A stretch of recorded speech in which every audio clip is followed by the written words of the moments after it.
روایت ہے رسول خدا حضرت محمد مصطفیٰ صلی اللہ علیہ وآلہ وسلم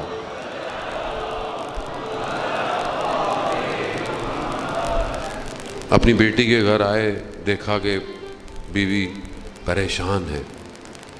کہا فاطمہ آپ کیوں پریشان ہیں؟ کہا بابا مجھے قیامت کا منظر پریشان کیے ہوئے۔ کہا آپ کو کیسی پریشانی؟ کہا بابا اس دن ساری چیزیں ظاہر ہوں گی، ساری چیزیں عیاں ہوں گی۔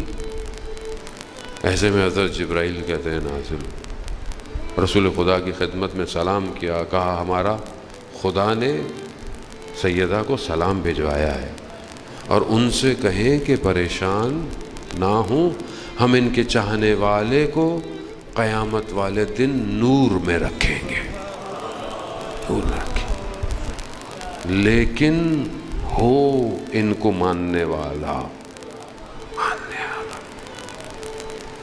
کہنا آسان ہے، ماننا مشکل۔ زبان سے کہیں ہم مانتے ہیں، عمل مخالف، جھوٹ کیسے کریں گے آپ؟